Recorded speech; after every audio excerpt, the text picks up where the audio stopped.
అండి. ఈరోజు blouse cutting అయితే చెప్తాను. వరకు నేను డ్రెస్ కటింగే చెప్పాను కదా! ఇప్పటి నుంచి బ్లౌజ్ కటింగ్స్ కూడా చెప్తాను విత్ మెజర్‌మెంట్స్ అనమాట. దీనికొచ్చేసి నేను ఈ నెక్ డిజైన్ తీసుకున్నాను. ఇది 32 సైజ్ నుంచి మిగతా వాళ్ళందరికీ కూడా సైజెస్ కొంచెం అడ్జస్ట్ చేసుకుంటే సరిపోతుంది. అందుకే ఈ నెక్ అనేది ముందు తీసుకున్నాను. దీన్ని ఎక్కువ శాతం అందరూ టెంపుల్ నెక్ అంటారు. దానికి మెజర్‌మెంట్స్ ఎలా తీసుకోవాలనేది చెప్తాను. ముందైతే హైట్ 14 ఇంచెస్ తీసుకోండి. 2 ఫోల్డ్స్ చేసుకొని క్లోజింగ్ సైడ్ మన సైడ్ ఉండాలి. ఓపెన్ సైడ్ రివర్స్‌లో ఉండాలనమాట.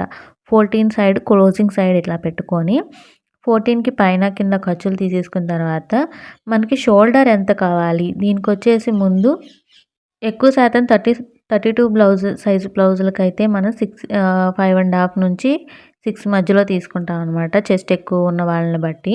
నేనైతే ముందు 5 ½ షోల్డరు నెక్ తీసేసుకున్నాను. ఇక్కడ నుంచి మనకి ఆర్మ్ హోల్ సైడ్ ఏమో 6 ఇంచెస్ తీసుకున్నాను. మెయిన్ బేసిక్ బ్లౌజ్‌కి మనం ఎలా తీసుకుంటామో అలా తీసేసుకోవాలి. ఇక్కడ నుంచి చెస్ట్‌కి ఎంత సైజు ఉందో దాని ప్రకారం దాని సైజు, కింద వేస్ట్ దగ్గర ఎంత సైజో దాని ప్రకారం దాని సైజు తీసుకొని 1 ఇంచ్ కింద డాట్స్‌కి పక్కనేమో ఒక 2 ఇంచెస్ మనకి ఖర్చు కావాలి కదా! 2 ఇంచెస్ దానికి తీసేసుకొని బేసిక్ బ్లౌజ్ ప్యాటర్న్ అనేది రెడీ చేసేసుకోవాలి. ఇప్పుడు చూపిస్తున్నట్టు ఇలా ప్యాటర్న్ రెడీ చేసుకున్న తర్వాత ఇక నెక్‌కొచ్చేసరికి మనం ఎలా తీసుకున్నానని చెప్తాను. ముందు ఇక్కడ నెక్‌కొచ్చేసి మనం ఫస్ట్ షోల్డర్ 3 ఇంచెస్ తీసుకున్నాను. ఇక్కడ నుంచి నెక్ మాత్రం 2 ½ సరిపోతుందండి. ఈ డిజైన్‌కి పర్టిక్యులర్‌గా 2 ½ సరిపోతుంది. ఇది 32 సైజ్ బ్లౌజుల వారికి మాత్రమే చెప్తున్నాననమాట. కొంచెం చెస్ట్ ఎక్కువ ఉన్న, బ్రాడ్‌గా ఉన్న, సెట్ కాని వాళ్ళు మాత్రం కొంచెం అడ్జస్ట్ చేసుకొని మనం మార్కింగ్ అయితే చేసుకోవాలండి. ఇప్పుడు నేను ఇక్కడ ఫస్ట్ మనకి పైన రౌండ్ నెక్ ఉంది కదా! దానికోసం ఇక్కడ 3 ½ దగ్గర నుంచి ఒక 1 ఇంచ్‌కి ఇలా మార్కింగ్ అయితే చేసేసుకొని రౌండ్ నెక్‌ని తీసుకోవాలి. 1 ఇంచ్ వద్దు మాకు బాగా డీప్ కావాలనుకునే వాళ్ళు 1/2 ఇంచ్‌దైనా తీసుకోవచ్చు. ముప్పావైనా తీసుకోవచ్చు.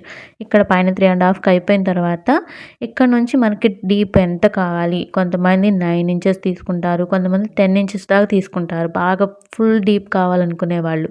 ముందు మనకి ఎంతవరకు అయితే కావాలో అంతవరకి ఒక మార్కింగ్ చేసేసుకొని అప్పుడు అక్కడ నుంచి నేను చూపిస్తున్నట్టు ఇప్పుడు చూడండి పైనుంచి ఎంతవరకు కావాలి. ఇక్కడ నుంచి డాట్స్‌గా పెట్టుకొని అది ఎలా వస్తుందనేది చెక్ చేసుకోండి. దాని తర్వాతే మెయిన్ క్లాత్ మనకి గీసుకుంటాం కదా! అది గీయాలి.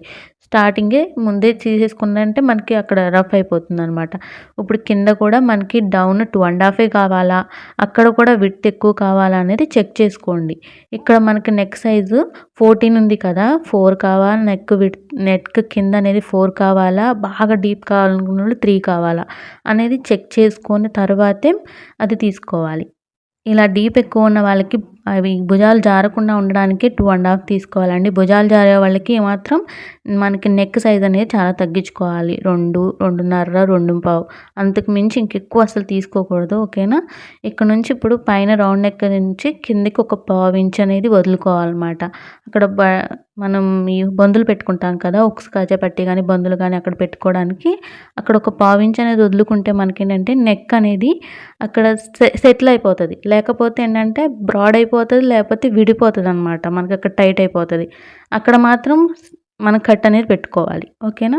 ఇప్పుడు ఇక్కడ నుంచి కింద 2 స్కాలప్స్ ఉన్నాయి కదా! పైనుంచి ఇలా రౌండ్ నెక్ వచ్చేది ఒక స్కాలప్. ఇక్కడ నుంచి కింద నుంచి 2 ఇంచెస్‌కి మార్క్ చేసుకొని ఇలా రౌండ్ అనేది ప్రాక్టీస్ చేసుకోండి. ముందే ఈ స్కాలప్ అనేది ప్రాక్టీస్ చేసుకున్న తర్వాతే మనం నెక్ అనేది గీసుకోవాలి. చూపించినట్టు ఇలా మార్కింగ్ చేసుకున్న తర్వాత కింద కూడా ఒక 1/2 ఇంచ్ అనేది పోతుంది కదా!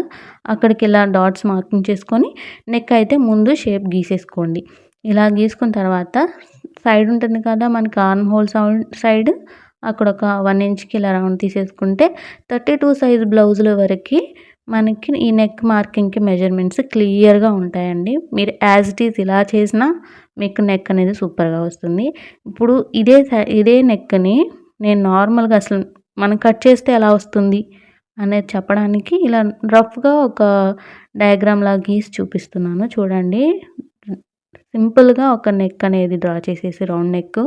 ఇక్కడ నుంచి మనం సైడ్ ఆర్మ్ హోల్ అనేది తీసేసుకొని ఇక్కడ నుంచి నెక్ అనేది కూడా ఎలా అయితే మనం 9 ఇంచెస్‌కి తీసుకున్నామో సేమ్ అలాగే కిందకి కూడా 3 ఇంచెస్ విడ్త్ ఉంచుకొని బాగా డీప్ కావాలనుకున్నట్టు 3½ కూడా తీసుకోవచ్చు. ఓకేనా? ఇక్కడ 3 ఇంచెస్‌కి తీసేసుకొని కింద కూడా మనం నార్మల్ బ్లౌజ్‌కి ఎలాగైతే వెస్ట్ తీసుకొని సైడ్‌కి తీసుకుంటాం కదా! అలాగే తీసేసుకున్నాను. ఇప్పుడు నెక్ సైజ్ కూడా మనం సేమ్ ఎలాగైతే ప్యాటర్న్ అక్కడ డ్రా చేసుకున్నామో ఒక పావించి వదిలేసేసుకొని ఇక్కడ నుంచి కూడా సేమ్ అదే ప్యాటర్న్ డ్రా చేస్తున్నాను. మీరు కూడా డైరెక్ట్‌గా మెయిన్ క్లాత్ మీద కట్ చేసుకోవద్దు. ఎప్పుడైనా సరే ఎంత గొప్పవాళ్ళు చెప్పినా సరే డైరెక్ట్‌గా మనం కట్ చేసుకోవద్దు. ఒకసారి పోయిందంటే బ్లౌజ్ మళ్ళీ తిరిగి రాదు కదా! అందుకే ముందైతే పేపర్ కటింగ్ చేసుకోండి. లేకపోతే క్యాన్వాస్ కటింగ్ చేసుకోండి. ముందు 4, 5 సార్లు డ్రా చేసుకోండి. బుక్ మీద గానీ, నార్మల్‌గా క్లాత్ మీద గానీ డ్రా చేసుకున్న తర్వాతే మీరు కటింగ్ అనేది చేసుకోండి మెయిన్ క్లాత్ మీద. ఎంత బాగా చెప్పేవాళ్ళైనా సరే, ఎంత పర్ఫెక్ట్‌గా చెప్పేవాళ్ళైనా సరే, రెగ్యులర్‌గా మీరు కట్ చేస్తున్నారు, మీకు పర్ఫెక్ట్ అయింది అన్నప్పుడే మెయిన్ క్లాత్ మీదకెళ్ళండి. ఇలా అయితే కటింగ్ అయితే చేసేస్తున్నాను చూడండి. ఇలా కట్ చేసుకుంటున్నాను. ఈ కటింగ్ అనేది చేసిన తర్వాత మనకి స్కాలప్ దగ్గర మనకి కరెక్ట్‌గా పర్ఫెక్ట్‌గా తిరగాలి అనుకుంటే క్యాన్వాస్ అయితే యూజ్ చేయండి. ఏం ప్రాబ్లమ్ లేదు. క్యాన్వాస్ లేని వాళ్ళ గురించి చెప్తున్నాను. చాలామంది అడుగుతున్నారు క్యాన్వాస్ లేకుండా ఎలా అక్క ఉండేవి చెప్పండి అని. దాని ప్రకారం చెప్తాను. క్యాన్వాస్ లేకపోతే లైనింగ్‌లోనే ఇంకొక పీస్‌ని తీసుకొని మనం కింద అటాచ్ చేసేసుకొని రివర్స్ తిప్పుకోవచ్చు. ఓకేనా? ఈ పద్ధతి యూజ్ చేసినా గానీ మనకు ఆ నెక్ అనేది నీట్‌గా వస్తుంది.